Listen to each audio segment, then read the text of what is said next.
tensile test, kemudian hardness test, macamnya apa saja, kemudian impact sampai pengujian metalografi. Tapi ini saya buat secara video saja ya, supaya nanti kita bisa tahu ya. Bentar ya.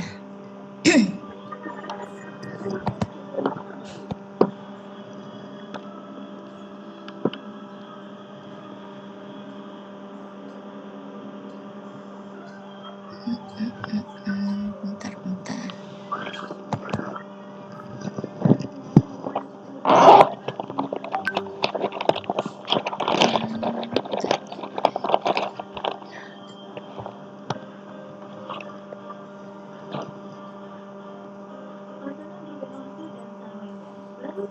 Suaranya masuk enggak?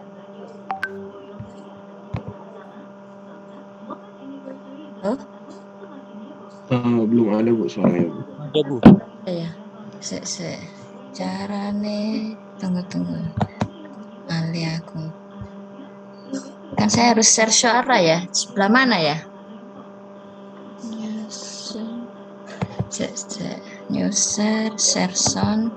Oke. Nah, ini saya akan jelaskan mengenai This video is going to be a bit different. ini adalah tensile test ya. The tensile test. First test, material with yield point phenomenon. In the first tensile test, a plain carbon steel with yield point phenomenon is to be tested. This is the test piece. It has a cylindrical test region with an original diameter of 10 millimeters and an original gauge length of 100 millimeters. Within this test region, distance marks have been drawn at regular intervals. They help to visualize and measure the plastic behavior of the specimen. Using a hand control, the tester moves the upper crosshead into its correct starting position. Now he can place the threaded ends of the test piece in the lower and upper grips of the testing machine.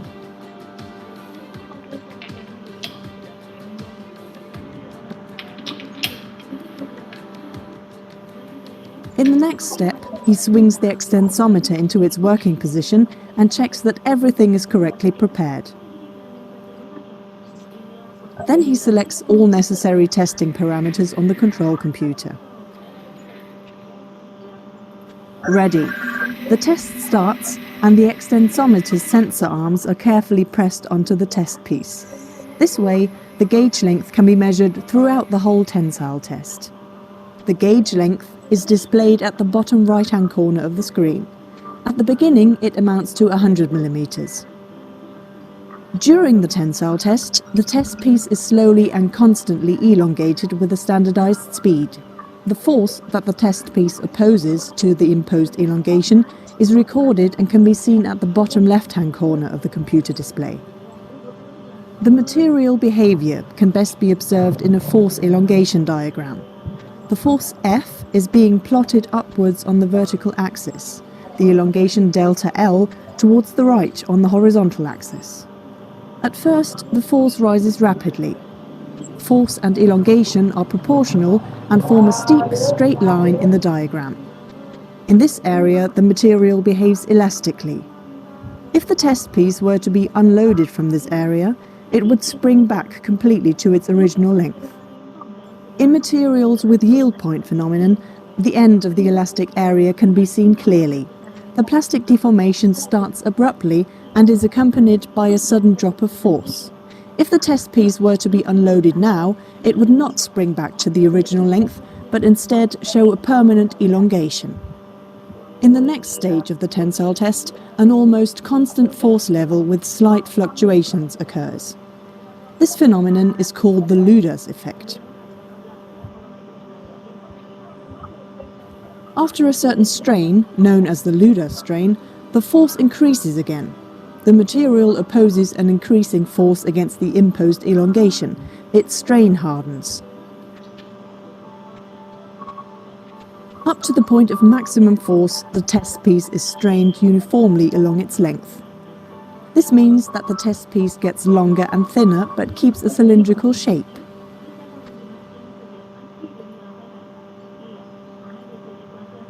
As soon as the maximum force is reached, a neck begins to form at one point of the test piece. All further plastic deformation now only takes place at the neck, and eventually the test piece fractures there.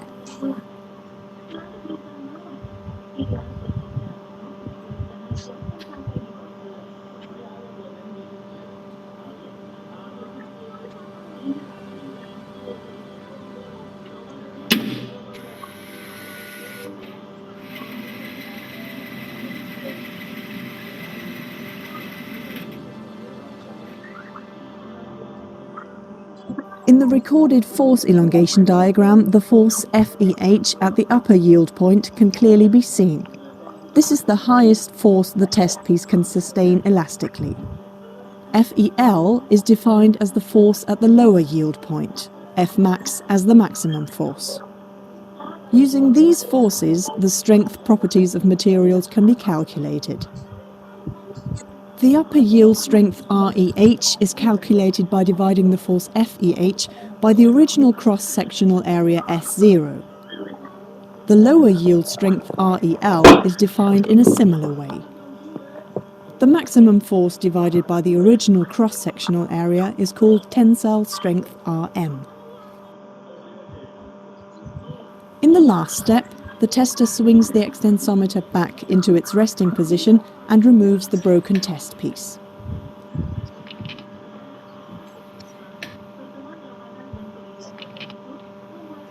On the work table, he puts the fragments back together again.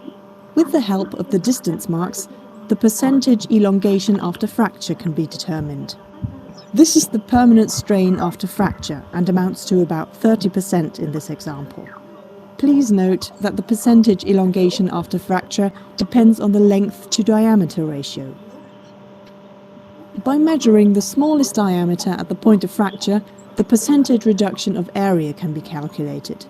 It describes the reduction of cross-sectional area at the point of fracture in relation to the original cross-sectional area. In the second tensile test, a material without yield point phenomenon is to be tested. In this case, it is a precipitation-strengthened aluminium alloy. The test piece has exactly the same shape and dimensions as the specimen in the first test.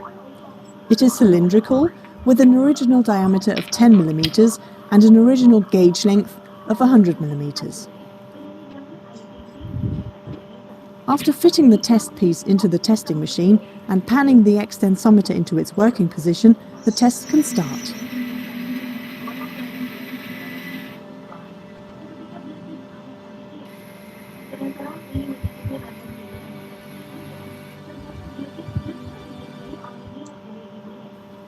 The initial linear curve in the force elongation diagram again shows the elastic behavior of the material.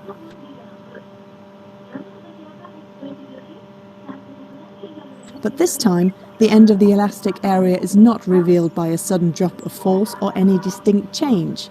There is a smooth and gradual transition from linear elastic behavior to plastic deformation. In the further course of the tensile test, the force increases and the test piece again is strained uniformly along its length. At the point of maximum force, a neck develops, and all subsequent plastic deformation is confined to this neck until fracture finally occurs there.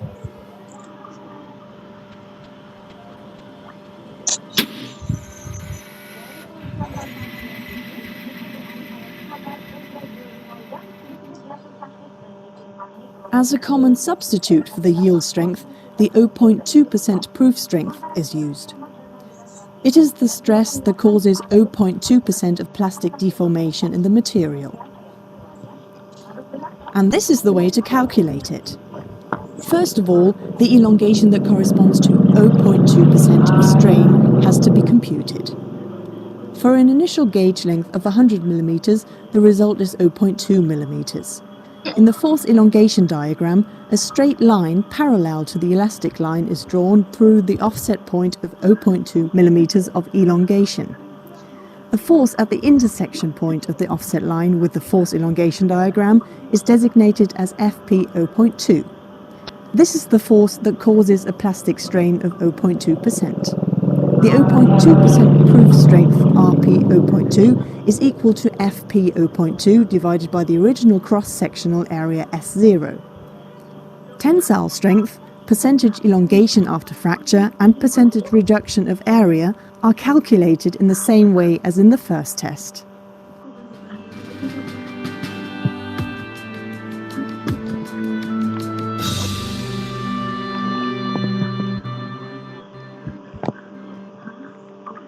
Oke, nah itu tadi kan kita sudah melihat ya dua material yang menunjukkan bahwasanya pada material yang pertama dia memiliki sifat keuletan, sehingga kalau dia memiliki sifat keuletan di sini yang mengalami proses mulur, yaitu pengecilan leher atau changes in necking area, ya kan, perbedaannya di situ. Nah, kalau yang kedua tadi dia jenis material yang sebenarnya bukan getas ya, hanya saja dia yield-nya itu tidak tampak. Jadi terkadang ketika kita melakukan pengujian tensil, tidak semua data itu yield itu akan selalu tampak cantik. Kalau yang pertama tadi kan tampak cantik gitu kan, langsung naik ke atas, jadi kita langsung tahu oh ini yield. Kemudian indikasinya turun sebentar tadi kan, terus dia mengalami penaikan lagi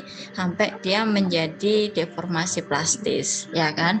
Nah, kalau yang pertama tadi kan kita dengan mudah mengetahuinya langsung. Nah, untuk yang kedua tadi karena dia nggak tampak tapi kan kelihatan, ya kan. Kelihatan tampaknya itu dia mulai membentuk yield, tapi tepatnya di angka berapa itu yang kita nggak melihat tadi kan, nggak langsung karena bentuknya nggak runcing gitu peaknya.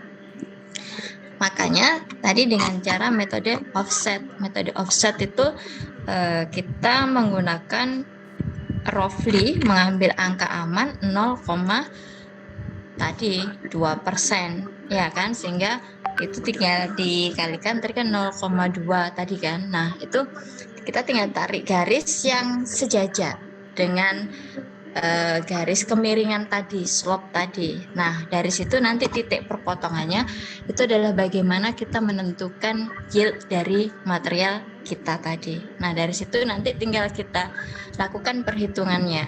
Nah, untuk material yang kedua, karena dia tidak ada reduced necking area gitu kan, nah itu nanti kita bisa mengatakan bahwasanya kan luasan area, ya kan, nanti luasan areanya bisa kita lihat ternyata dia kategorinya tidak terlalu apa namanya ya proses deformasinya tuh nggak tampak banget. Kalau yang sampai changes necking area ini kita katakan proses deformasinya tampak sekali, jadi dia bersifat mulur, jadi lebih ulet, lebih tangguh dibandingkan yang nomor 2 tadi. Walaupun yang nomor 2 tadi kan dia juga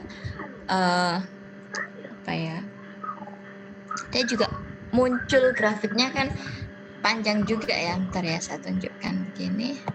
Nah, ini kan sebenarnya grafiknya dia kan panjang juga, ya kan? Jadi sebenarnya kalau kita ngomongin ketangguhan, yang di nomor 2 ini dia juga tangguh juga, karena kan luasan area kan di sini ada rumusan, luasan areanya kan di sini. Nah, ini luasan area yang kedua atau yang pertama ini kan tidak diplotkan di video ini. Kalau diplotkan nanti kita bisa melihat ketangguhan itu berdasarkan berapa banyak luasan areanya, karena energi yang diserap dari suatu material tersebut. Nah, maka kalau kita balik lagi ngelihat yang nomor 1 tadi, di mana ya grafiknya? Nah, ini kan kalau grafik nomor 1 kan berarti luasan total areanya kan di sini. Nah, ini kan karena kita tidak tahu angka yang di bawah ini berapa. Nanti kalau kita plotkan di kurva untuk sigma sama delta L, nanti kita bisa bandingkan.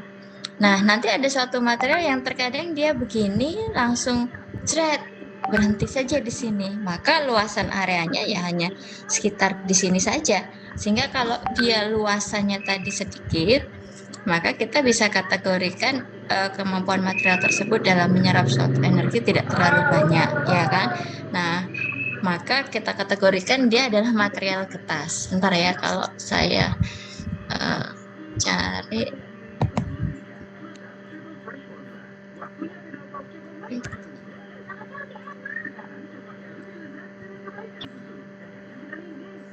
Ini daktil.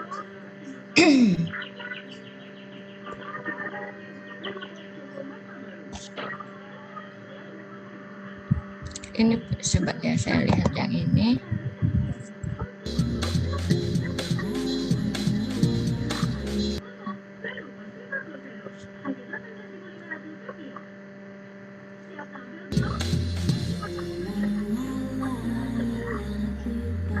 Hello guys, welcome to the Civil Engineering YouTube channel. Please subscribe our channel for more civil engineering updates. So today our topic is about what is ductile and what is brittle material, and what is the difference between these two materials, and what material should we use in our construction projects. Right, ductile or either brittle. Bentar, bukan yang ini, kayak yang ini enggak ada ininya.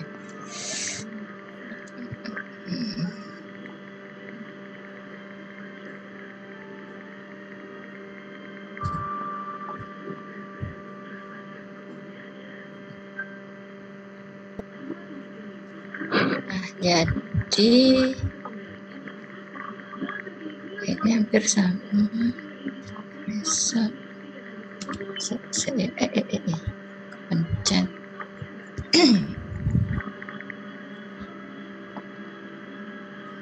Kalau saya, nah ini kan misal ya, ini kan ada contoh kurva, ya kan?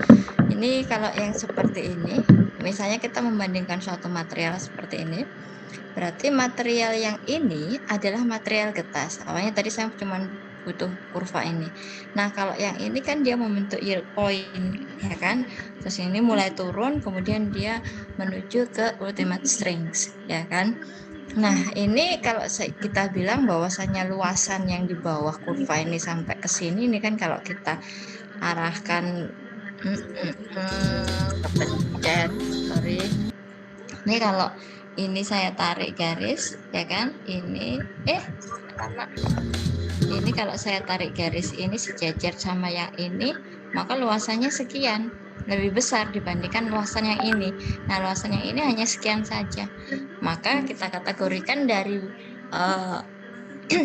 luasnya area tadi masih seluas yang daktil tadi ya. Jadi kalau misalnya kita mencari gitu ya, ini lebih yang ulet yang mana, dua material yang ini. Nah dengan cara melihat gambar seperti ini saja kita sudah langsung mengetahui luasan areanya tadi. Kalau kita plotkan bersama akan tampak signifikan berbeda. Nah kalau yang model yang seperti ini dia memang lebih kuat, ya kan? Yield point-nya memang jatuh lebih tinggi. Kali ini karena dia tidak membuat yield point, maka kita bisa membuat 0,2. Nanti ada yield point-nya di sini. Akan tetapi setelah dia mencapai suatu yield point, dia langsung putus. Nah, material tipe yang seperti ini, meskipun dia memiliki kekuatan yang lebih tinggi dibandingkan material yang merah, tapi dia sangat berbahaya. Kenapa? Karena sedikit dia menyentuh yield, secara penambahan beban sedikit saja dia sudah mengalami deformasi plastis, sehingga dan ini jaraknya nggak banyak, ya kan? Setelah itu dia langsung mengalami kegagalan. Nah ini salah satu contoh ekstrim saya ambil karena dia memang benar-benar tipikal material getas. Jadi material yang getas begini, meskipun dia memiliki kekuatan yang tinggi, tapi kita harus aware banget karena sedikit saja dia di atas, kita salah memprediksikan, dia mudah mengalami failure dan kegagalan. Jadi kalau kita ingin menggunakan material seperti ini, maka harus hati-hati estimasinya, dan ini sangat tidak direkomendasikan seperti itu. Maka ketika material seperti ini, biasanya kita melakukan suatu proses post treatment, bagaimana kita mengembalikan keuletannya lebih naik sedikit, tapi kita pasti akan sacrifice kekuatannya di sini, pasti akan mengalami penurunan, ya kan? Nah ini penurunannya sampai berapa? Nah ini nanti kita ketahui, dan nanti dia akan mengalami perubahan luasan area karena kita memberikan suatu treatment. Kan minggu lalu kita ngomonginnya ada treatment gitu ya, annealing, normalizing. Nah, itu ranahnya nanti ke sana. Suatu treatment tadi fungsinya untuk meningkatkan mechanical properties dari material kita. Paham ya? Jadi karena kita ndak ada praktikum, jadi saya rada-rada bingung ini menjelaskannya bagaimana. Akhirnya saya buat model seperti ini. Nah, kalau yang nanti tinggal kita ngitung semuanya, data dari sigma sama elongation, kita nanti bisa menghitung kekakuan, bisa menghitung ini. Nah, rumus-rumus itu banyak sekali ya. Jadi bukan suatu rumus yang tidak mudah kita dapatkan, enggak. Jadi nanti ada banyak rumus yang bisa kita dapatkan. Mechanical properties ini banyak sekali.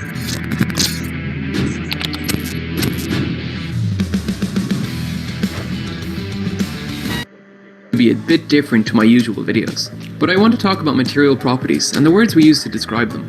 This is information you are going to need to fully understand future videos. By the end of this video, I want you to understand 6 key words that we use to describe materials. These are stiff, strong, ductile, brittle, tough, and hard. With these words, you'll be able to describe pretty much any material and better understand why certain materials are used in different applications.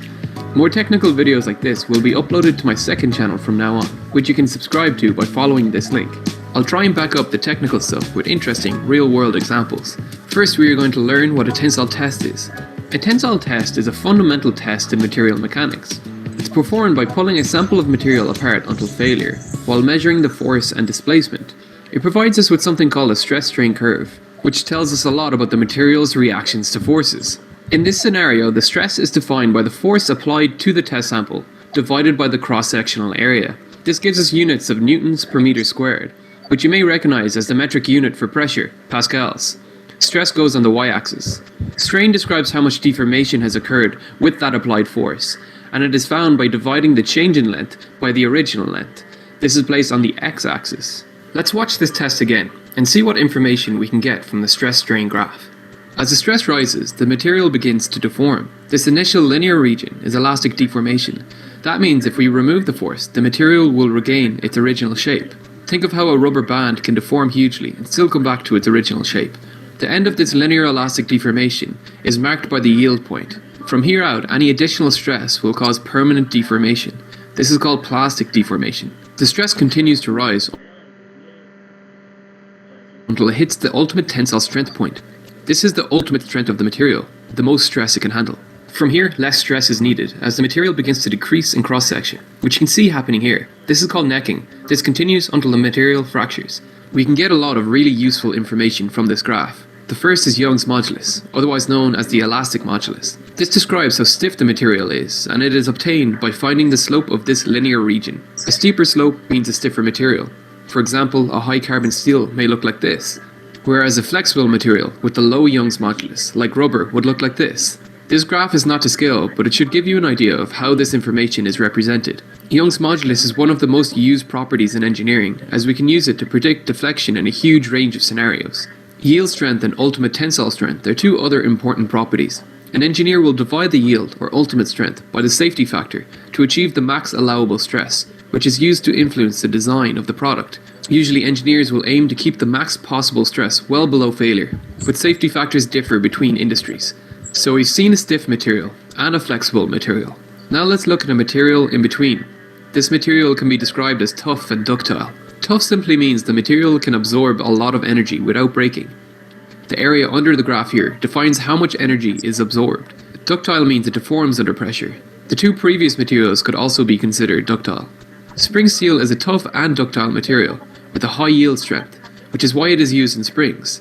Springs need to absorb energy without permanently deforming. The opposite of ductile is brittle. A brittle material is a material that breaks with very little deformation. Glass, ceramics, and cast iron all fall into this category. You can actually tell if a material is brittle or ductile by examining the fracture surface after they have broken. A ductile material will have this characteristic cup and cone fracture surface, whereas brittle fractures have granular, flat-looking fracture surfaces. Some materials can go from ductile to brittle when their temperatures are lowered. This was actually a massive problem during World War II with the Liberty ship. Several of these ships literally broke in half with no warning, including the SS John P. Gaines, which broke in half in the frigid waters of the Bering Sea. It was later discovered that the grade of steel being used became brittle at lower temperatures. This problem was made worse by the stress concentration at the hatches, which you learned about in my first video, Wire Plane Windows Round. This embrittlement is also thought to have contributed to the fracture of the Titanic's hull. The final material property I want to talk about is hardness. It is directly related to the stiffness and yield strength of the material, but it is used to describe how difficult it is to dent, scratch and abrade materials. One way this material property is measured is with the Rockwell hardness test. This test involves 3 steps. First, a minor load is applied to the material by an indenter. This establishes a 0 point. For the second step, a major load is then added, which indents the material. And for the final step, the major load is removed while maintaining the initial load. The difference in depth between the first and third step is then used to calculate the hardness of the material. Diamond is a very hard material, which is why it is used in cutting tools. One of the fantastic properties of steel is its ability to be heat treated, to have its hardness tailored in different areas. For example, with swords you want your cutting edge to be hard, but the core of the blade to be ductile. This means the sword can bend under pressure without breaking, while the cutting edge can resist damage. As always, thanks for watching. I wouldn't have the opportunity to make videos like this without. Nah, tadi kan sudah cukup jelas ya perbedaan antara ductile material, kemudian brittle material. Jadi nanti kalau ada langsung secara visual itu walaupun kita cepet-cepetan gitu ya kan, misalnya kita kalau orang metalurgi kan terkadang sering dihadapkan pada suatu kasus ya kan, sehingga misalnya ketika ada accident atau apa, kita dengan sigap dapat mengetahuinya secara langsung tanpa harus mengalami perhitungan. Kalau yang tadi secara signifikan gitu kan ya, tampak terlihat jelas seperti itu. Nah, perbedaannya seperti itu. Maka sekarang karena tadi dibilang bahwasanya mechanical properties itu bisa berubah berdasarkan perubahan temperatur, maka saya ngomonginnya ke impact test karena ngomonginnya ke ketangguhan. Nah, ini ada beberapa pengujian impact test. Wait a minute. It seems to be ini ada ini ngoceh aja dia ya. Oke. Saya Compliments and compliments. Everyone just loved my presentation, and I only spent 30 minutes on research. Others. Assalamualaikum warahmatullahi wabarakatuh. Selamat datang di Politeknik Perkapalan Negeri Surabaya di Laboratorium Uji Bahan. Pada kesempatan kali ini saya akan menjelaskan pengujian impact. Pengujian impact dilakukan bertujuan untuk mengetahui ketangguhan dari sebuah logam. Nah, pengujian impact metodenya ada 2, ada CHARPY, ada ISOT. Namun pada video kali ini saya akan menjelaskan metode CHARPY Impact Tester. Nah, pengujian impact harus dilakukan pada sebuah spesimen yang standar mengikuti ASTM E23.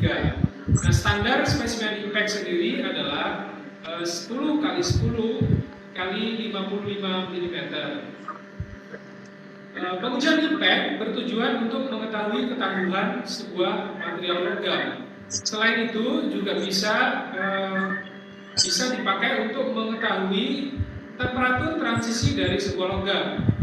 Apa itu temperatur transisi? Temperatur transisi adalah temperatur di mana sebuah logam berubah sifatnya dari bulat menjadi getas atau sebaliknya. Oleh karena itu, untuk mengetahui temperatur transisi tadi, pengujian harus dilakukan pada beberapa variasi temperatur. Peralatan dan bahan yang diperlukan untuk melakukan pengujian impact terdiri dari yang pertama ada mesin uji impact atau CHARPY Impact Tester. Kita punya mesin uji impact dengan kapasitas 150 Joule. Seperti ini mesinnya. Peralatan kedua adalah profile proyektor. Profile proyektor ini dipakai untuk mengukur dimensi spesimen, apakah sudah standar atau belum, terutama di ukuran atau dimensi dari notch atau takik pada spesimen impact. Peralatan berikutnya adalah thermocouple atau termometer. Nah, termometer ini dipakai untuk mengukur temperatur pengujian. Berikutnya ada alat ukur, yaitu vernier caliper atau jangka sorong, dipakai untuk mengukur dimensi spesimen impact. Berikutnya ada palu, kemudian ada stamping, dan ada tang penjepit untuk mengambil spesimen dari chamber. Nah, stamping ini dipakai untuk menandai spesimen atau memberikan identifikasi pada spesimen. Bahannya adalah kita membutuhkan media, bisa media pemanas berupa kompor atau apapun ya, atau oven, bisa berupa media pendingin. Karena kita tidak memiliki peralatan media pendingin seperti cooling chamber, maka saya menggunakan es kering atau dry ice. Kemudian nanti dry ice akan saya campurkan dengan alkohol ya, untuk setting temperatur pengujian impact nantinya pada berbagai variasi temperatur. Sebelum masuk ke langkah pengujian impact, saya akan menjelaskan bentuk spesimen standar dari uji impact menurut ASTM E23. Seperti inilah bentuk standar spesimen uji impact. Spesimen uji impact memiliki dimensi penampang melintang 10 x 10 mm, kemudian dimensi panjangnya adalah 55 mm. Kemudian pada bagian tengah dari spesimen uji impact ini terdapat sebuah taki atau notch. Bentuk taki macam-macam, bisa V, bisa U, bisa seperti lubang kunci atau keyhole. Penting bagi kita untuk memverifikasi detail ukuran pada notch atau taki ini. Di standar dikatakan bentuk taki V ini sudutnya 45 derajat, kedalaman 2 mm. Kemudian di bagian bawah atau di bagian dasarnya terdapat sebuah radius sebesar 0,25 mm. Nah, nanti ini akan kita detailkan di alat ukur profil proyektor. Radius taki dari spesimen uji impact ini sangat menentukan nilai ketangguhan dari material. Jadi kalau radiusnya tidak standar, nanti hasilnya tidak akan akurat atau presisi. Langkah pengujian yang pertama adalah memberikan identifikasi pada setiap spesimen uji. Tujuannya agar antara spesimen yang satu dengan yang lain tidak tertukar. Identifikasi bisa kita berikan melalui steel marker atau pen marker, bisa juga menggunakan stamping agar permanen.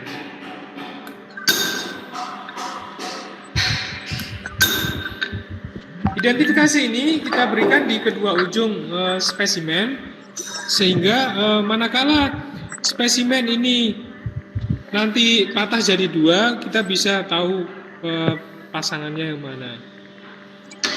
Identifikasi kita lakukan secara keseluruhan pada setiap spesimen.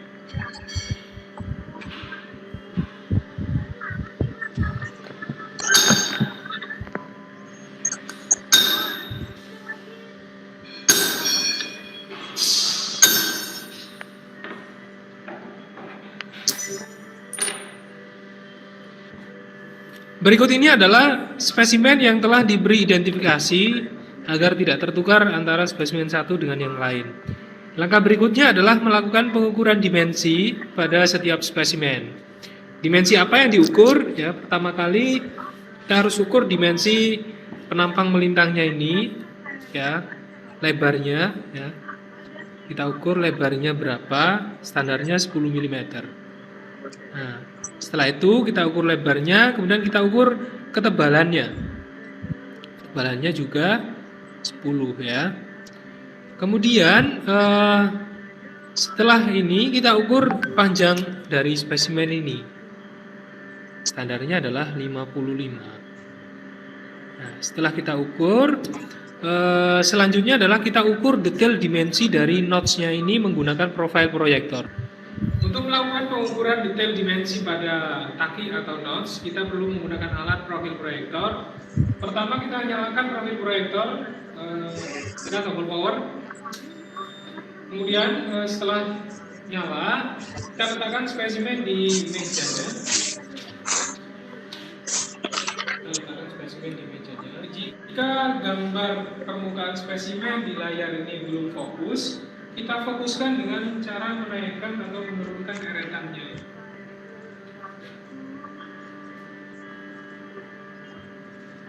kita dapatkan sampai gambarnya benar-benar fokus, kemudian baru pengukuran dilakukan. Ini adalah profil dari VNotes. Jadi standarnya ini punya sudut 45 derajat, kedalamannya adalah 2 mili, radius di sini ada radius. Ini yang paling penting. Radius ini standarnya adalah 0,25 dengan toleransi plus minus 0,025. Nah, ini yang paling penting kita ukur karena ini sangat mempengaruhi nilai ketangguhan. Kalau radiusnya ini kecil, ketangguhan akan kecil nanti nilainya. Begitu juga sebaliknya. Makanya ada standarnya. Saya langsung akan mengukur berapa radius dari notesnya. Caranya adalah kita gunakan di sini ada menu ya, ada menu circle. Nah, kita pakai menu circle. Di sini ada keterangan probe circle 3. Jadi kita mengukur di 3 titik nantinya. Kita mengukur di 3 titik. Caranya adalah saya paskan di sini ada center point ya. Jadi ada center point di sini. Bisa diperdekat lagi. Nah, itu ada center point di sini. Nah, center point ini kita letakkan di 3 titik area pengukuran. Pertama saya lakukan di sini. Kemudian setelah pas saya klik enter. Saya klik enter di sini. Nah, ini sudah 2 more point, 2 titik lagi. Nah, saya geser lagi titiknya. Saya ukur di bagian dasar ini. Nah, ini. Kemudian saya tekan enter lagi. Di sini akan 1 more point, 1 poin lagi. Saya akan ambil titik sebelah kanan. Tadi di awal sebelah kiri. Kemudian saya tekan lagi, enter lagi. Nanti ini akan muncul. Ini adalah radiusnya. Dan ini adalah diameternya. Jadi radiusnya 0,14. Ini jauh dari standar. Sekarang saya akan menunjukkan, karena tadi hasil pengukuran spesimennya adalah tidak standar, saya ambil satu spesimen pembanding yang ukurannya sudah masuk ke persyaratan ASTM E23.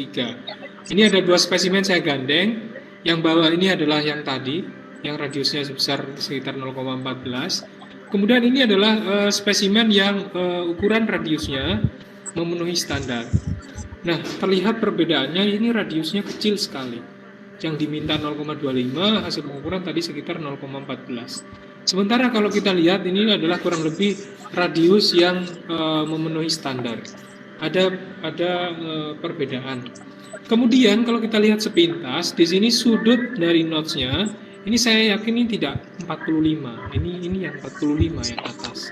45. Ini kedalamannya 2, bisa kita ukur. Jadi penting bagi kita sebelum melakukan uji impact adalah untuk melakukan verifikasi radius dari nodes itu.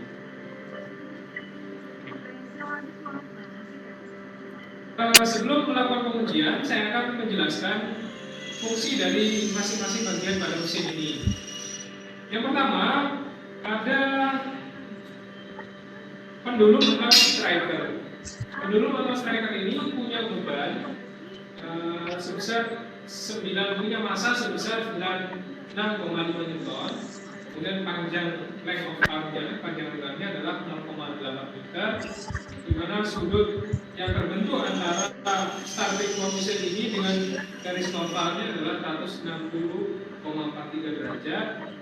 Kemudian kapasitas dari mesin ini sebesar 150 joule. Kemudian di bagian ini ada skala yang akan dibaca nanti saat pengujian. Di dalam skala ini tercantum nilai ketangguhan dari material yang diuji. Jadi ada 3 skala, ada yang paling luar, ini menunjukkan besarnya ketangguhan dalam satuan joule. Kemudian skala yang tengah ini dalam satuan beda lagi, yaitu feet pound. Kemudian yang paling dalam ini menunjukkan sudut pendulum ini setelah menumbuk spesimen nanti di dalam satuan derajat. saya akan melakukan pengujian spesimen pada suhu ruang, yaitu sebesar 29 derajat Celcius. Pertama, kita harus angkat pendulum atau striker dari mesin uji impact ini ke posisi awal, starting point, sampai bunyi klik kunci.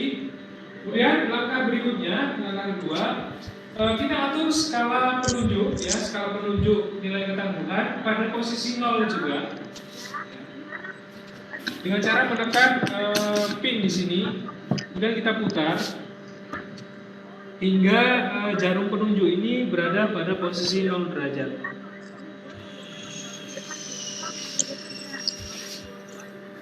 Berikutnya adalah meletakkan spesimen pada support spesimen di bagian bawah. Di sini ada anvil. Jadi spesimen diletakkan seperti ini. Kemudian ini akan dipukul nanti dari belakang notch-nya ini. Pastikan spesimen terpasang pada posisi di tengah notch-nya itu. Di sini ada alat bantu untuk memposisikan takiknya pas pada center dari anvil. Nah, setelah posisi terpasang, kita lepas pendulum atau striker ini dengan cara menekan pin di sini, kemudian kita geser tuas di sini hingga pendulum menumbuk spesimen. Nah, setelah pendulum atau striker menumbuk spesimen, untuk menghindari tumbukan yang kedua kali kita rem di sini. Kemudian berikutnya adalah kita baca jarum penunjuk di sini. Kita baca berapa nilai ketangguhan yang di sini ada 2 jarum. Yang dibaca adalah jarum yang tidak bergerak ini, karena ini jarumnya pendulum atau striker. Yang dibaca adalah jarum yang fix ini, ya. Jadi nilai ketangguhan dari spesimen tadi pada suhu ruang adalah sebesar 146 Joule. Berikutnya, saya akan lakukan pengujian pada suhu 0 derajat. Pada spesimen yang kedua, yaitu spesimen dengan identifikasi B, saya akan uji pada temperatur 0 derajat. Nah, untuk menguji pada temperatur dingin ini, saya akan buat media pendingin dengan bahan dry ice yang dicampurkan dengan alkohol. Saya tuang alkohol ke chamber.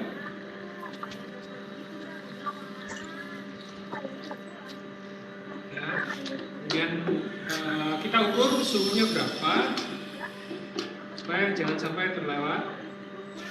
Kemudian kita campurkan sedikit dry ice, sedikit demi sedikit kita hancurkan dry ice-nya.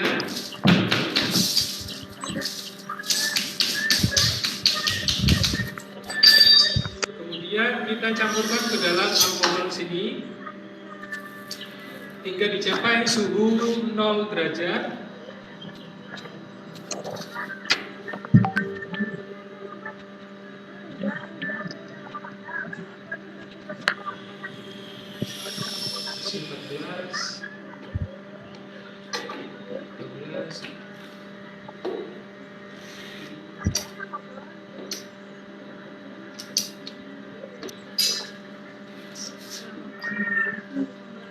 Ini adalah media campuran antara dry ice dan alkohol, mana suhunya sudah kurang lebih 0 derajat, ini minus 0,1. Sebenarnya di ASTM diatur toleransi suhu pengujian itu adalah plus minus 1 derajat, jadi tidak masalah. Ini minus 0, naik lagi kita tambah. Nah, begitu suhu pengujian sudah dicapai, kita masukkan spesimen ke dalam media pendingin setidaknya selama 5 menit. Spesimen kita redam selama 5 menit di suhu 0 derajat plus minus 1 derajat. Setelah 5 menit tercapai, selanjutnya kita langsung melakukan pengujian dengan cara memindahkan spesimen ke anvil. Pemindahan spesimen harus dilakukan secepat mungkin, dan mesin sudah disetting pendulum strikernya di posisi atas. Kemudian jarum juga sudah harus diatur di posisi 0. Baru kita langsung pindah spesimen uji ini secara cepat supaya tidak ada perubahan suhu yang signifikan.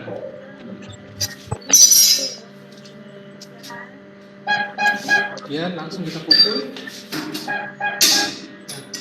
Ini adalah nilai ketangguhan pada suhu 0. Tadi di suhu ruang sebesar 146 Joule. Nah sekarang nilainya di suhu 0, baja itu ketangguhannya menjadi 40 Joule. Jadi sudah hilang banyak. Berikutnya adalah pengujian spesimen dengan identifikasi C pada minus 15 derajat Celcius. Ini sudah saya buat media pendingin dengan suhu minus 15 derajat Celcius. Lakukan spesimen selama 5 menit. Kita tunggu selama 5 menit. Saya lakukan ujian pada minus 15.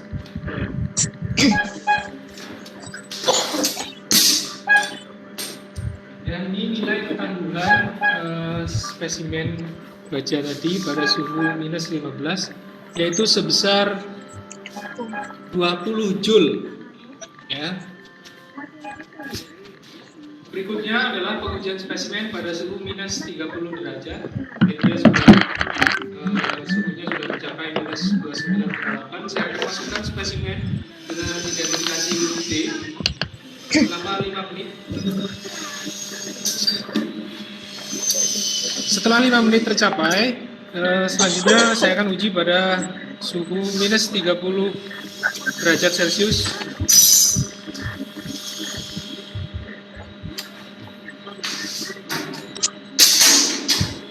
Ya.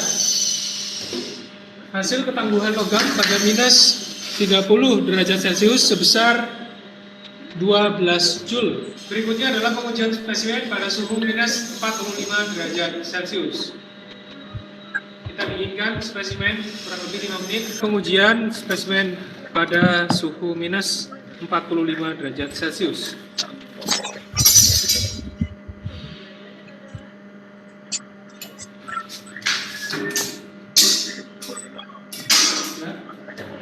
Pada minus suhu minus 45 derajat, nilai ketangguhannya sebesar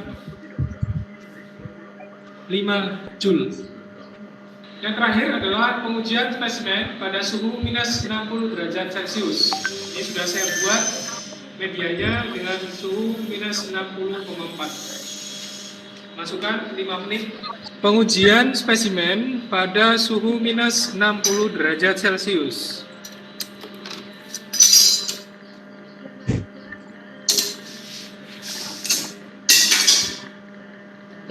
Ini adalah nilai ketangguhan logam baja pada suhu minus 60 derajat Celcius, yaitu sebesar 3 Joule. 3 Joule. Setelah pengujian selesai dilakukan, kita mendapatkan informasi nilai ketangguhan logam dari mesin uji impact. Selain informasi mengenai ketangguhan logam, kita juga bisa memperoleh informasi mengenai pola patahan dari masing-masing spesimen. Dari sini kita bisa lihat seberapa besar pengaruh temperatur pengujian terhadap pola patahan dari spesimen. Kita lihat di suhu pengujian 29 derajat Celcius ini terjadi banyak deformasi dan permukaan patahannya menunjukkan patahan ulet atau ductile. Ciri-cirinya adalah permukaan patah ulet itu terjadi banyak deformasi, jadi ada deformasi di sini yang dinyatakan dengan lateral ekspansi atau ekspansi lateral. Kemudian kalau kita lihat ciri berikutnya adalah permukaannya berserabut. Permukaan patahannya kita lihat di situ ada tone surface ya, tone surface berserabut dan buram gitu ya. Berbeda halnya dengan spesimen yang patah getas. Kita lihat di suhu 0 derajat Celcius di sini sudah terjadi kombinasi dua pola patahan. Yang pertama bisa kita lihat di sini ada pola patahan getas yang ditandai dengan permukaan yang seperti ada shiny atau berkilau di situ, ada butiran-butiran seolah-olah ada grain, ada butirannya terlihat. Namun kemudian pada bagian yang bawah itu sedikit buram. Itu adalah tanda pola patahan bulat. Nah, pada bagian ini saya tunjukkan, di bagian ini yang sedikit buram ini, ya, ini adalah pola patahan bulat. Ada sedikit deformasi di sini, ada sedikit terjadi lateral ekspansi. Jadi ini ada dua kombinasi patahan, ini yang brittle fracture atau getas, kemudian ini yang ductile.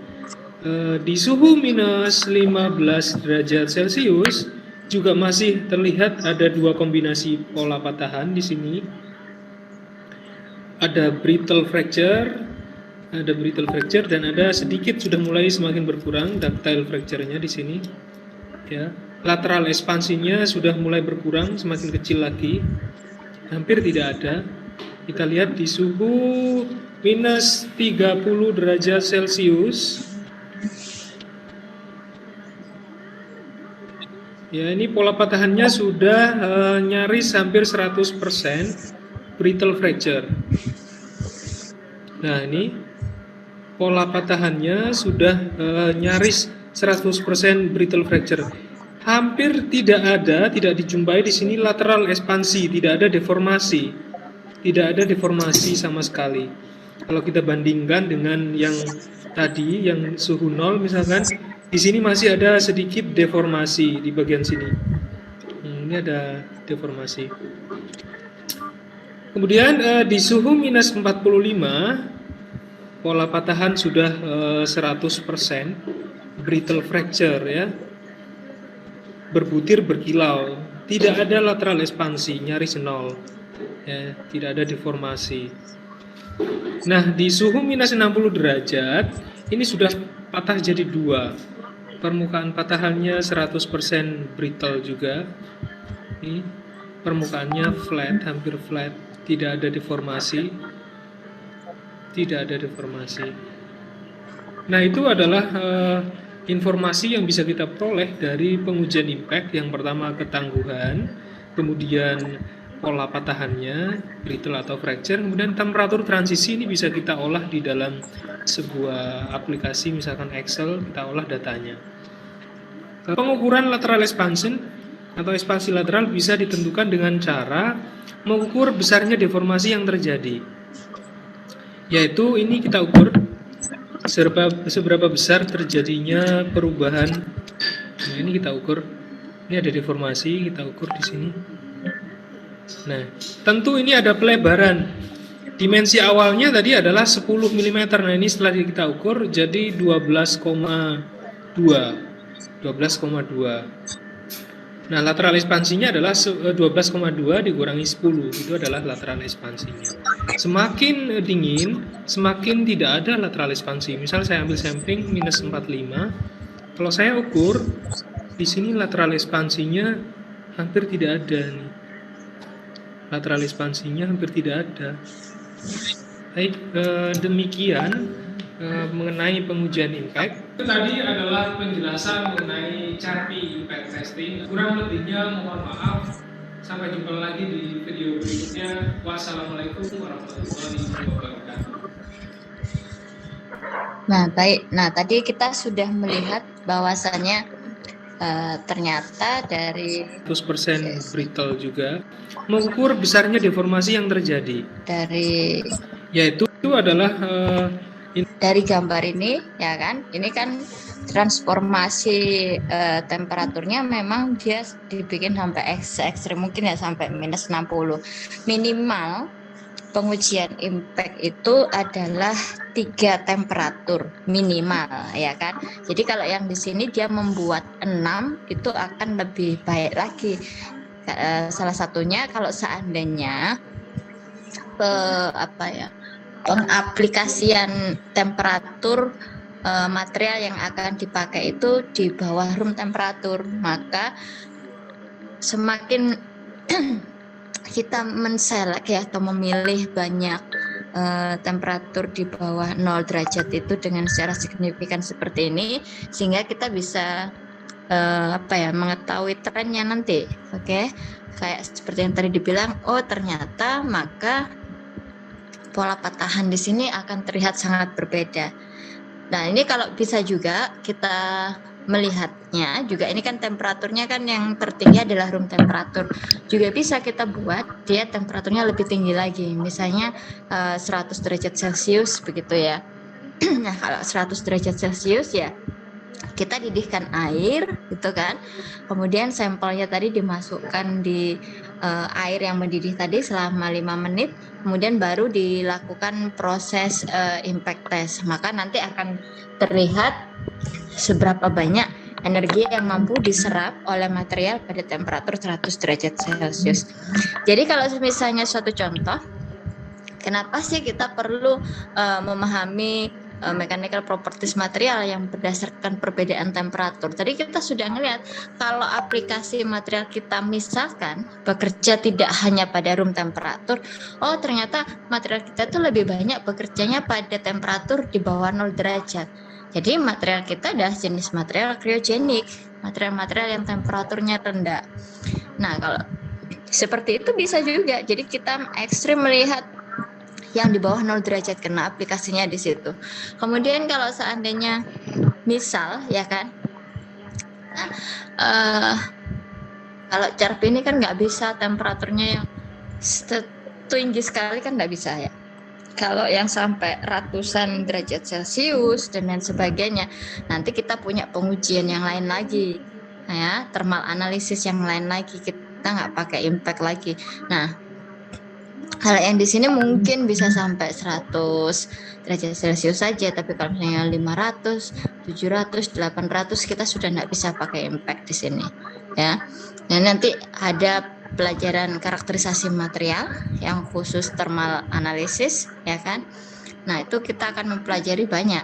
Nah suatu contoh misalkan ternyata material kita ini bekerja pada temperatur 50, kemudian berubah ke minus 30, maka range ini dia berfluktuasi temperatur kerjanya. Maka kita juga harus mengetahui kalau dia seandainya berfluktuasi temperatur aplikasinya, bagaimana pengaruhnya terhadap material kita. Beda lagi nanti. Nah kalau yang seperti itu nanti juga ada thermal analysis, sudah bukan seperti ini. Jadi nanti kalau misalnya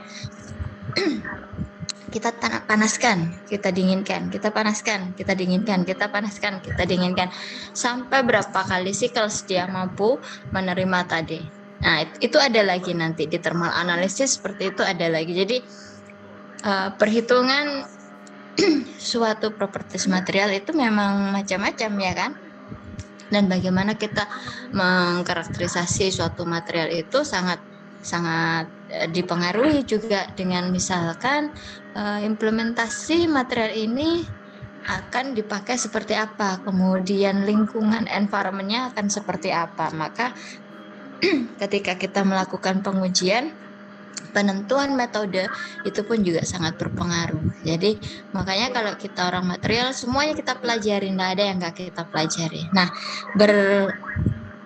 berdasarkan kita memahami suatu konsep di sini ya kan, kalau yang impact test ini kan secara hubungannya lebih ke arah ke mechanical properties ya kan.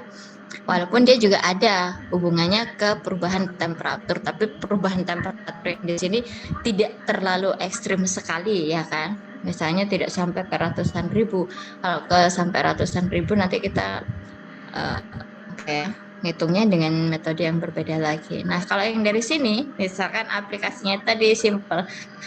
Mungkin kalau di negara kita, karena negara kita 4 musim, jadi desain material kapal kita ya kan, marine structure itu nggak sekompleks kalau kita berada di negara 4 musim. Tapi hati-hati juga kalau seandainya kita harus bepergian ke negara 4 musim ya kan, kapalnya yang kita buat ya kita harus punya prediksi itu tadi, tidak boleh seenaknya karena resikonya juga nyawa. Jadi tadi ketika temperatur berubah gitu kan, awal misalnya banyak tadi direportkan yang di video sebelumnya adalah banyak failure, kegagalan dalam suatu marine structure, yaitu di kapal itu kan, termasuk salah satu contohnya juga kapal Titanic.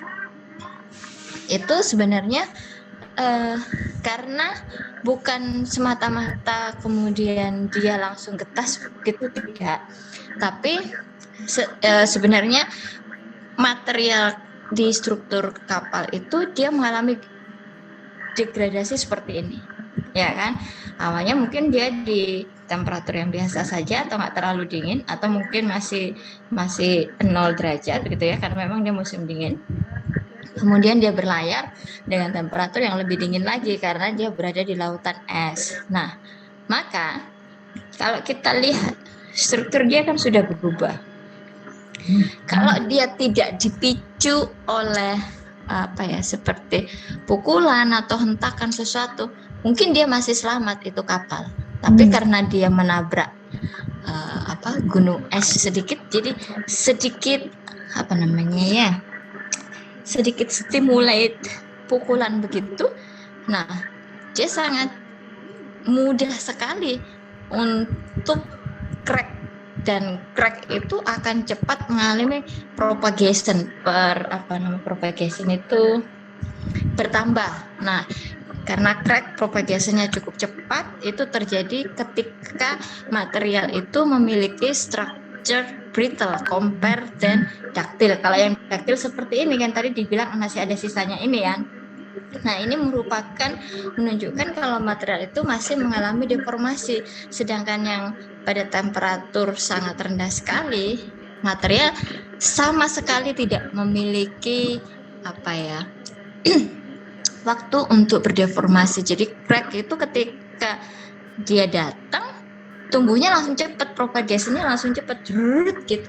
Nah, makanya itu kapal tadi bisa terbelah menjadi 2. Nah, asal mulanya seperti itu. Kalau sebenarnya dia tidak nabrak, jadi kalau tidak ada stimulit seperti itu ya, dia masih bisa selamat. Karena dia menabrakkan sesuatu, maka dia akan mudah untuk failure. Karena itu tadi, initiate of cracking is easily to propagate. Nah, propagate-nya ini membutuhkan waktu yang sangat cepat sekali kalau material kita brittle. Nah, dari sini kan menunjukkan suatu karakter material A, ya kan? Tadi kan ini material tertentu, bahwasanya kemampuan dia berdeformasi ini sangat dipengaruhi oleh temperatur. Jadi jangan lupa ya. Kalau biasanya kita kan sering lupa, kadang orang tuh tidak berpikir secara jauh bahwasanya terjadi penurunan temperatur secara sedikit saja itu bisa berakibat fatal juga. Jadi oleh karenanya kalau kita orang material metalurgi, safety factor itu menjadi penentu yang sangat utama, karena itu adalah responsibility kita, ya kan. Jadi karena sering juga kita orang material itu punya tanggung jawab, responsibility-nya itu selection of material. Jadi bagaimana kita memilih material itu dengan berbagai banyak consideration, pertimbangan ya. Jadi misalnya dari sisi apanya, ini yang harus benar-benar kita pahami sekali sebagai seorang material engineering atau metallurgy engineering.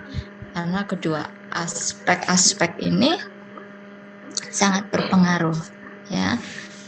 Ini yang isot, sebentar ya. Isot itu kan ada 2 jenis, impact sama isot ya.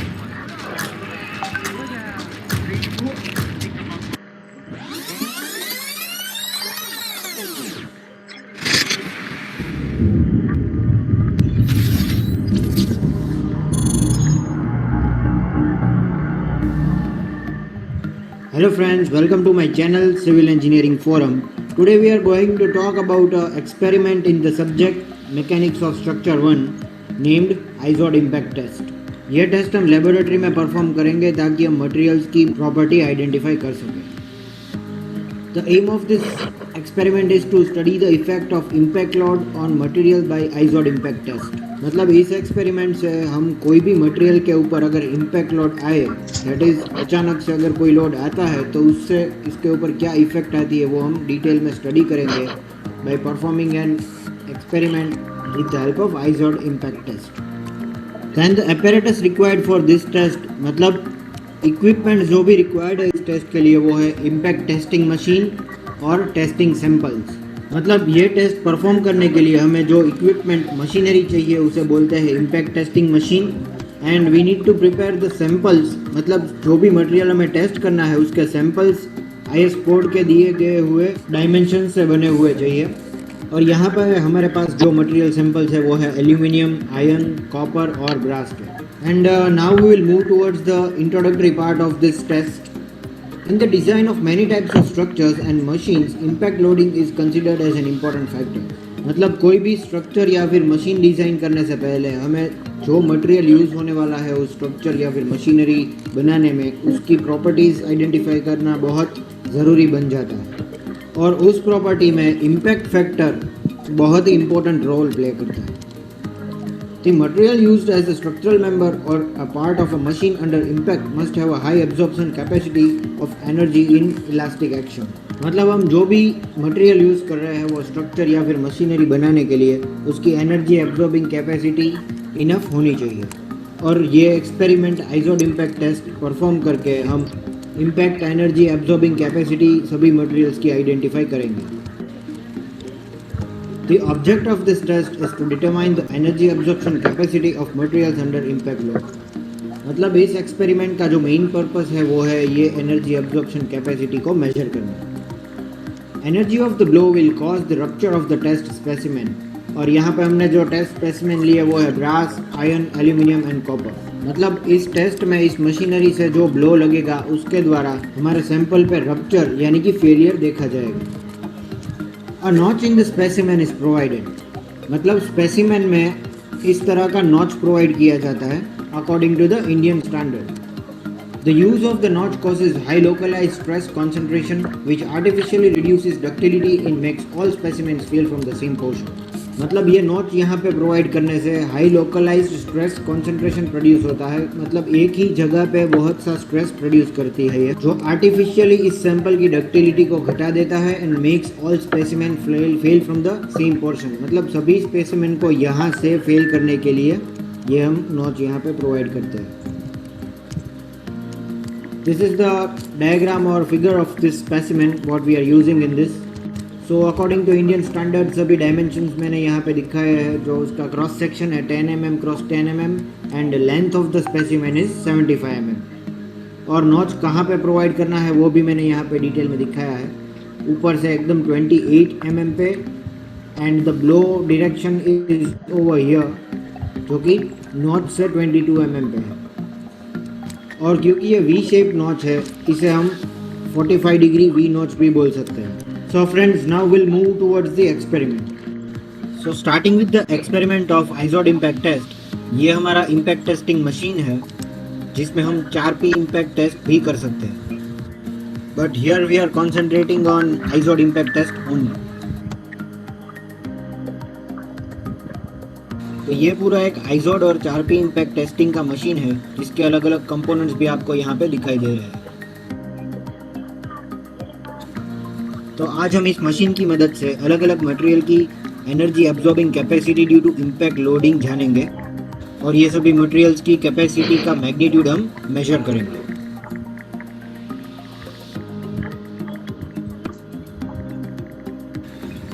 तो ये हमारे मशीन का reading dial है जिसमें आइजोड और 4P दोनों के हम रीडिंग्स ले सकते हैं।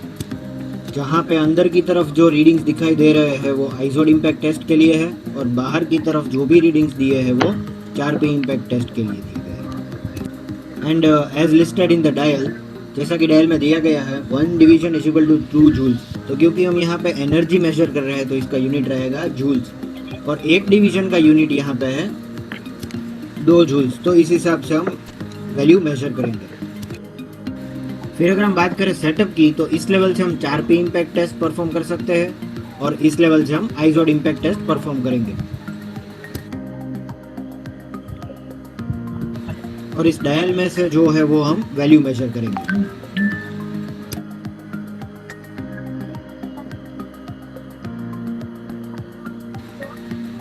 और फिर जैसा कि मैंने बताया ये डायल में बाहर की तरफ जो पूरी स्केल दी गई है वो 4P इम्पैक्ट टेस्ट की दी गई है और यहाँ 0 से स्टार्ट होते हुए इसके रीडिंग्स दिए गए हैं। और अंदर की बात करें तो यहाँ पे आइजोड इम्पैक्ट टेस्ट हम मेजर कर सकते हैं और आइजोड इम्पैक्ट टेस्ट में हम ये एरो नीचे सेट करेंगे जो इस तरफ मूव होगा और जैसा कि मैंने बताया 1 division will be equal to 2 joules और इस हिसाब से हम वैल्यूज मेजर करेंगे। और ये यहाँ पे जो छोटा हैंडल दिखाई दे रहा है वो इस मशीन की है जिससे हमारा जो हैमर है वो एक्टिवेट होगा और फ्री फॉल होगा उसका। Greenfields Kids Yogurt Pouch. Kini hadir dengan 4 rasa baru. तो ये उस हैमर का इंटरलॉकिंग की है जो कि आपको सिल्वर प्लेटेड दिखाई दे रहा है और ये हमारी हैमर को लॉक कर देगा। फिर ये हमारी हैमर की ब्रेक है जो कि फ्री फॉलिंग हैमर को ब्रेक लगा सकती है। और ये है हमारी आइजोड हैमर या फिर हम पेंडुलम भी बोल सकते हैं जिसकी मदद से हम इम्पैक्ट एनर्जी मेजर करेंगे and it will make a free fall. और ये हमारे 4 अलग अलग सैंपल्स है जिसकी हम एनर्जी एब्जॉर्बिंग कैपेसिटी मेजर करेंगे, namely brass, copper, iron and aluminium. और इनके dimensions 10 mm cross 10 mm cross 75 mm है और छोटा सा नॉच प्रोवाइड किया गया है जिसे हम 45 डिग्री वी नॉच भी बोल सकते हैं।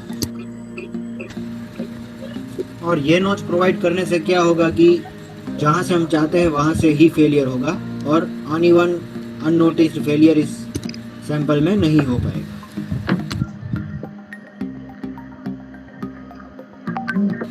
तो अब हम स्टार्ट करेंगे आइजोड इम्पैक्ट टेस्ट से जहाँ पे मैंने ये हैमर उठाई और इंटरलॉक कर दी।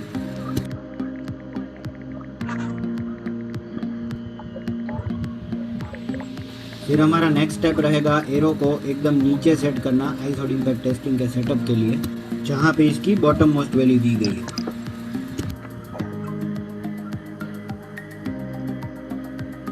And after that our next step will be fixing of the sample. जो हमने 4 सैंपल देखे थे उसमें से सबसे पहला जो है वो है ब्रास और यहाँ पे हम इसको फिक्स कर देंगे इस लेवल पे एंड इसका बोल्ट हम टाइट कर देंगे ताकि ये अंदर ना घुस जाए। तो ठीक से मैं यहाँ पे इसको टाइट कर दे रहा हूँ लेवल पे, नॉच के लेवल पे।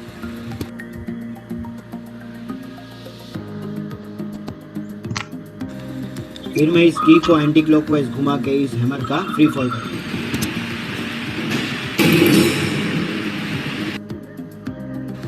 और फिर हम देख सकते हैं यहाँ पे कि हमारा जो ब्रास का सैंपल है वो पूरा टूट चुका है और इसका ब्रिटल फेलियर हो गया है। और फिर इस हैमर को रोकने के लिए हमें इस ब्रेक को खींचना है।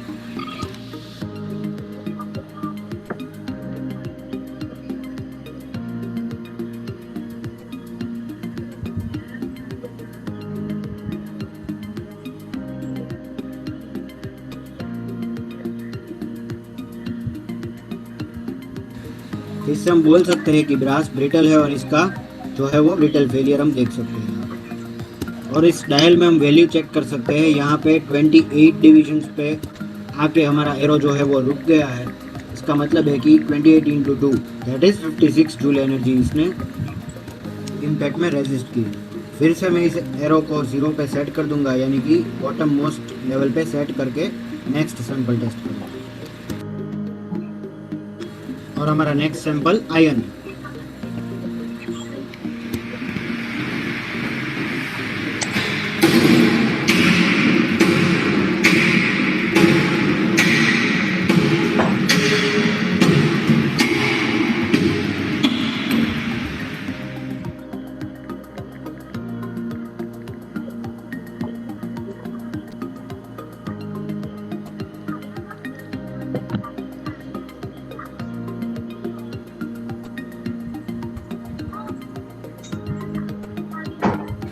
और हम जो है वो यहाँ पे देख सकते हैं कि आयन जो है वो ब्रास की तरह पूरी तरह से टूटा नहीं है और इसका डक्टाइल फेलियर हुआ जबकि ब्रास का ब्रिटल फेलियर हुआ।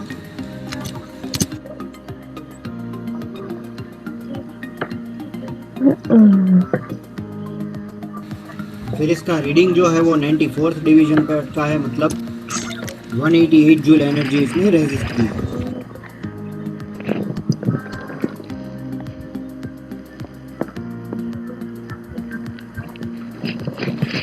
our next sample is copper, जो हमने ऑलरेडी फिक्स करके रख दिया।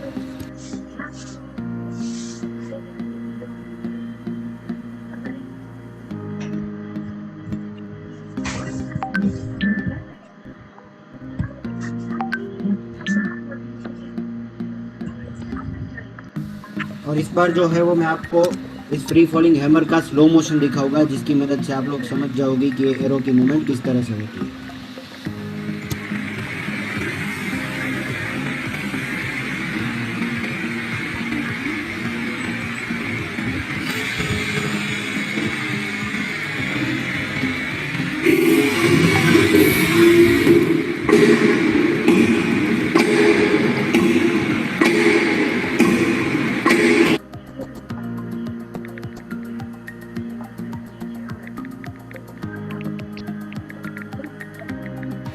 और ये इम्पैक्ट लोड की वजह से कॉपर का भी डक्टाइल फेलियर हुआ है आयन की जैसे।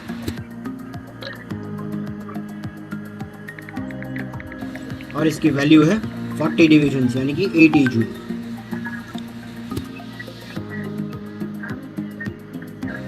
और अब हम हमारा आखिरी सैंपल जो कि एल्यूमिनियम है उसका टेस्ट करेंगे। और यहाँ पे दिखाई दे रहा है कि इसका भी डक्टाइल फेलियर हुआ है।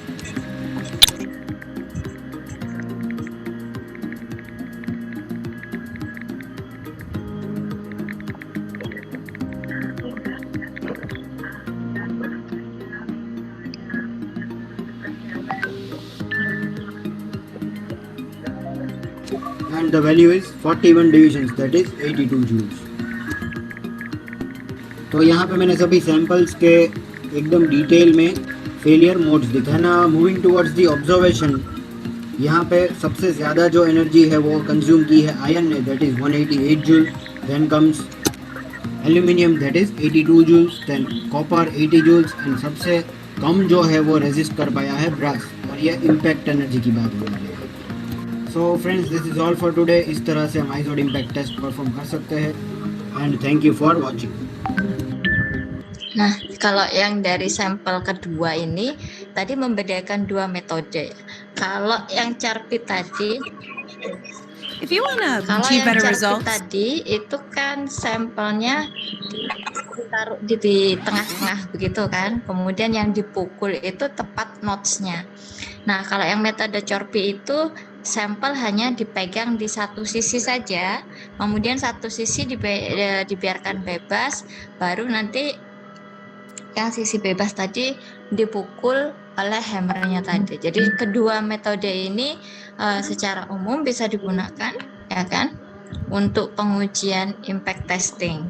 Jadi apakah kita memilih Charpy test atau ISO test. Jadi ya tergantung ketersediaan atau availability of the instrument di setiap lab. Karena kan bisa, oh Bu ternyata di lab yang A ini nggak ada Charpy-nya, adanya ISO. Iya nggak apa-apa, tetap dia bisa untuk menghitung. Hanya tadi perbedaan penempatan sampel holdernya saja yang berbeda. Tapi secara prinsipal keduanya ini sudah memenuhi standar gitu kan untuk suatu pengujian. Jadi benar-benar bisa diterima berdasarkan hasilnya tadi, karena ini dua-duanya sudah berdasarkan ASTM. Akan tetapi kalau kebanyakan orang, ya kan, kebanyakan orang mereka lebih convenient menggunakan Charpy compare than ISO, ya kan, karena memang dua-duanya dipegang terus baru tengahnya yang itu yang dipukul. Kebanyakan kalau kita orang Indonesia, kita sangat senang dengan metode Charpy dibandingkan metode ISO, karena ya itu tadi lebih tepat di tengah tadi, sebenarnya tidak ada masalah apapun. Nah di sini pun tadi juga kalau yang di ISO ini tadi kan pengujiannya dengan berbagai jenis tipe material yang berbeda gitu kan, akan tetapi bukan dipengaruhi oleh variasi temperatur. Kalau yang pengujian pertama tadi itu dipengaruhi oleh parameter penurunan temperatur. Jadi di sini pun kita juga bisa mempelajari suatu tren ketika kita harus selection of material. Ternyata ketika material kita berbeda-beda, begitu kan, composition and ratio of your material itu sangat berpengaruh ternyata terhadap mechanical properties. Jadi tadi ada aluminium, iron, copper, brass. Nah, trennya pun sangat berbeda. Maka juga sama dari sini cara kita mempelajarinya, yaitu adalah berapa banyak energi yang diserap. Yang tadi udah dihitungkan dari mesinnya, tampak terlihat. Kemudian juga sama tadi dari pola patahannya. Dari pola patahannya pun tadi kita bisa amati seberapa banyak pola patahannya, seberapa besar area yang tidak patah. Jadi kalaupun kita dapatin material kita itu pada posisi yang masih ada belum patah, jangan dipatahkan dulu, karena nanti kita akan pakai untuk menghitung seberapa banyak deformasi terjadi dan lain sebagainya. Nah, hati-hati seperti itu kan, kadang kalau orang yang nggak ngerti, dia belum patah malah dipatahin. Jangan, oke ya.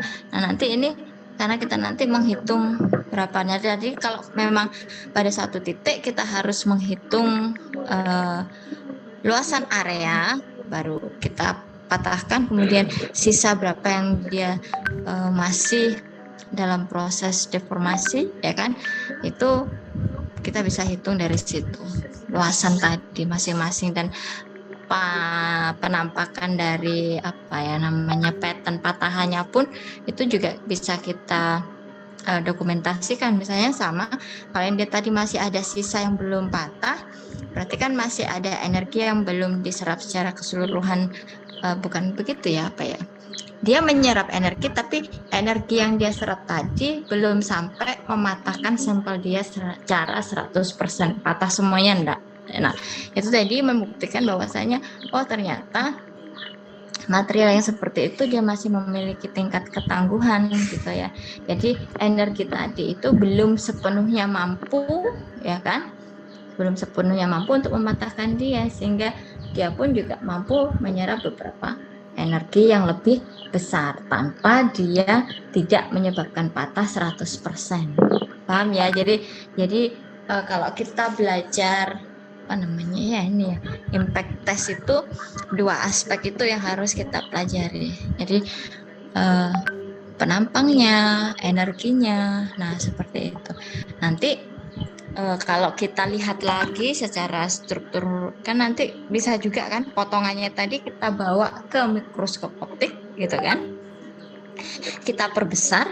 Nah, nanti pattern patahannya pun nanti akan bisa kita amati lagi. Nah, minggu depan kita masuk ya metalografi analisis. Jadi nanti saya ngajarin beberapa contoh-contoh metalografi analisis. Nah, dari situ kapan kita mengetahui makroanalisis, kapan kita mengetahui mikroanalisis. Ini yang level skala masih masih basic. Kalau kita di material characterization itu kita masih basic sekali. Nah, kalau yang dulu itu kan bukan dulu, di awal semester yang pertama-tama kita memang diajari yang basic seperti ini. Nanti kalau lama-lama sampai di semester akhir karakterisasi material dan lain sebagainya, mereka lebih kompleks lagi untuk memahami properties material itu. Oke ya, jadi ini nanti yang simple ini kita juga harus menguasai. Ya, ini beberapa contoh video-video ini kan kebanyakan dibuat oleh orang-orang sipil, kemudian yang tadi perkapalan. Ya, sebenarnya pengujian seperti ini umum untuk semua untuk semua material, baik aplikasi di civil engineering, kemudian marine engineering gitu ya, dan juga materials engineering. Jadi ini simple saja, secara real implementasinya itu sangat banyak dibutuhkan. Jadi ternyata lab-lab yang lainnya pun juga punya alat-alat ini gitu kan, karena tadi nggak selalu berada di material engineering saja, jadi beberapa lab yang lain juga ada. Nah, hanya tergantung nanti real implementasinya di masing-masing bidang mungkin agak berbeda ya. Nanti kalau misalnya orang sipil, dia juga perlu mengetahui konstruksi suatu material begitu ya. Kemudian mechanical engineering itu kadang juga dia membutuhkan ini, kalau misalnya di permesinan alat apa, nah itu sama. Jadi overlap juga dengan kita. Perkapalan pun juga begitu, sama, dia juga perlu memahami hal seperti ini, sangat krusial ya, terutama yang temperaturnya berbeda-beda seperti itu. Nah, karena sebenarnya di marine itu ada skup bidang juga, marine material, yaitu beberapa ilmu-ilmu material yang diimplementasikan untuk marine. Misalnya ya banyak sekali ya kan, bisa untuk structure marine, bisa untuk marine material transportation, bisa ya macam-macam. Bisa juga kita mengembangkan recycle of marine material, baik itu organik, anorganik. Jadi konsepnya sangat luas sekali. Jadi ya bidang ilmu kan saya sudah bilang sejak awal, bidang ilmu itu tidak ada yang dia berdiri sendiri, semua saling berkorelasi satu sama lain. Jadi inilah yang menunjukkan overlap antara bidang yang satu dengan bidang yang lain. Tapi kita tidak boleh melupakan fokus core inti kita. Jadi walaupun misalnya perkapalan punya alat seperti itu, kemudian mesin punya alat seperti itu, teknik sipil punya alat seperti itu, tapi core dia berbeda dengan kita orang material gitu ya. Mungkin dia hanya tahu secara kulitnya saja seperti itu, dan kebetulan mereka lebih beruntung, misalnya pada saat pengadaan barang mereka bisa beli barang itu. Nah, kalau kita mungkin, kita kok enggak punya ya karena kita belum beruntung saja, karena kita enggak dapat pengadaan alat itu. Tapi sebenarnya secara core materialnya kita lebih memahami dibandingkan mereka. Ya kan, sama juga. Biasanya kalau orang sipil dia tahunya ada ya secara case gitu saja. Hasilnya keluar dari mesin itu begini. Tapi kalau kita sudah mulai mendiskusikan materialnya secara spesifik, ya dia angkat tangan. Kita tidak tahu secara spesifiknya seperti apa. Itu sering terjadi seperti itu. Walaupun di marine pun juga sama. Mereka juga tahu, ini sekian, cuman secara detail juga mereka kurang tahu. Jadi ya, kalaupun di dunia marine juga membutuhkan material marine. Oke, jadi tidak ada yang bisa lepas sendiri begitu, sama sekali tidak ada. Semua bidang ilmu saling punya overlap, ketergantungan, dan saling supporting satu sama lain. Itu beberapa saya berikan ilustrasi video-video agar memudahkan kita untuk saya untuk menjelaskan, untuk belajar, karena saya juga nggak tahu kalian sudah praktikum offline atau tidak yang metalurgi 1 gitu kan. Biasanya sih kalau kita datang itu kan kita bisa datang, lihat gitu kan. Jadi saya nerangkannya tuh, kalian kemarin sudah ngerjakan apa? Nah, kalau yang sekarang kan saya nggak bisa. Mungkin ada beberapa dari kalian yang tidak bisa offline ya posisinya, sehingga ya saya menjelaskannya harus menggunakan suatu ilustrasi. Nah, untungnya karena teknologi maju kan sudah banyak orang yang membuat video memudahkan kita untuk belajar juga. Tapi ingat lagi, walaupun online ada kekurangannya, tapi ya kita usahakan ya kan. Kalau seperti ini kita sudah berusaha mencoba memberikan gambaran secara ilustrasi dan memberikan penjelasan supaya mudah untuk kita dalam memahaminya, transfer knowledge juga gitu ya. Walaupun kalian tidak punya experience realnya langsung pegang alatnya kayak mengoperasikannya, nah seperti itu kurangnya di situ. Tapi karena memang kita berada pada situasi yang seperti ini, ya tidak apa-apa, karena kita lebih menjaga safety ya. Bagaimanapun juga kalau kita orang engineering tadi kan sejak awal, seperti kayak tensil test tadi. Kita orang engineering itu, terutama material engineering, kita harus consider kepada safety nomor 1. Apalagi kalau sudah saya biomaterial engineering, saya ulang berkali-kali, kita malah lebih nomor 1 safety, mempertahankan bagaimana menjaga safety, keselamatan itu menjadi kunci prioritas kita dari semua produk yang kita hasilkan. Jadi pertimbangan yang sangat mendalam kalau kita memang safety nomor 1. Jadi ya kita dengan ikhlas menjalani, tapi kita memberikan alternatif yang lain ya metode pembelajaran ini. Nah, dari 2 video tensil test dan impact testing sudah memahami kah atau masih bingung kah? Ini kan ilustrasinya simpel saja ya tadi ya. Simpel saja, menarik seperti itu. Saya rasa semua orang pasti paham ya kalau melihat seperti itu. Minggu depan mungkin saya akan breakdown mengenai metalurgi analisis dari makro sampai ke mikro ya. Kemudian hardness test itu juga ada beberapa alat, jadi macam-macam, ada Brinell, ada Vickers, ada Rockwell Universal. Nah, yang Rockwell Universal itu skalanya mulai dari E sampai lupa saya, sampai W atau berapa gitu. Nah, itu kalau yang nanti Rockwell yang universal seperti itu yang dia punya various of skill, nah ini alatnya memang lebih mahal. Kenapa? Karena akan disesuaikan dengan jenis materialnya. Misalnya kalau kita punya material A, oh ternyata material A ini cocok hanya untuk skala gitu kan.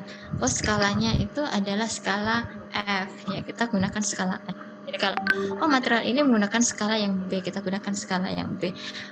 Kelebihan Rockwell yang dia various of skill itu, various of material bisa kita lakukan pengujian. Tapi kalau kita tidak punya alat yang seperti itu, terkadang kita punya keterbatasan gitu ya kan. Misalnya, kalau plastik kita nggak bisa ngujinya pakai ini karena bebannya ini terlalu besar sehingga metode ini tidak bisa digunakan untuk plastik. Kadang orang nggak ngerti itu. Ya, itu kita akan pelajari minggu depan untuk yang Brinell. Kenapa Brinell? Untuk hardness, karena hardness ini metodenya juga bermacam-macam, sangat punya hubungan korelasi dengan material yang akan kita uji sehingga kita sesuaikan dengan instrumen mana ya kan yang paling cocok metodenya. Paham ya? Jadi kita orang material itu juga harus paham, kalau material ini ujinya harus dengan yang ini, material ini ujinya harus yang ini gitu. Kita nggak boleh salah selection of method juga. Kuncinya ya belajar lebih banyak pastinya. Oke ya. Jadi kita material itu ya belajar macam-macam. Kalau saya bilang ya saya belajar macam-macam. Dengan belajar macam-macam alhamdulillah lebih bahagia karena banyak yang akan kita dapatkan gitu ya. Jadi nawaitunya bukan ke nilai, tapi bagaimana kita bisa mendapatkan ilmu yang Allah akan percayakan kepada kita. Ya, itu tergantung niatan kita dan effort kita, usaha kita untuk mencapainya. Nanti baru ridha Allah itu datang, diberi ke kita. Oke ya, paham ya? Jadi tidak ada kata kita berhenti, tidak belajar, tapi kita harus semangat belajar. Bahkan untuk mempelajari hal-hal baru itu kita tidak boleh malas ya, karena kalian adalah the next generation. Jadi tantangan kalian akan lebih berat lagi, lebih beda lagi dengan di era zaman saya. Mungkin di era zaman saya pun saya juga punya tantangan tersendiri, yang di era sebelum saya pun mereka bilang tantangannya pasti akan lebih besar. Ya pasti. Jadi kita manusia itu selalu akan hidup di era yang akan tidak sama dengan era orang tua kita, dan bahkan nanti kalaupun kita punya anak kita juga akan memiliki era sendiri. Nah, dari situ perkembangan teknologi juga akan berbeda-beda, perkembangan ilmu pengetahuan pun akan berbeda-beda. Jadi ya di situ kesempatan dan tantangan untuk kita. Oke ya, kita pelajari dengan baik. Minggu depan kita akan discuss mengenai metalografi analisis. Nanti saya akan punya PDF dan lain sebagainya. Nah, nanti akan saya jelaskan secara ilustrasinya dengan beberapa video ya, untuk memudahkan saya. Jadi supaya kita lebih mudah mengimajinasikan. Kan ada orang yang kalau nggak ada gambar gitu ketip saja. Kalau saya cuma bikin PPT, sebenarnya seperti ini saya juga punya PPT-nya. Cuman hanya itu tadi, kalau saya cuma ngasih PPT kamu nggak bisa dapat bayangan. Itu tadi kayak apa ya? Nanti kayak apa ya? Seperti itu. Oke ya, kalau ada pertanyaan ya untuk pertemuan hari ini, kalau tidak ada pertanyaan maka saya akhiri ya. Saya tutup dengan wassalamualaikum warahmatullahi wabarakatuh dan terima kasih, sampai jumpa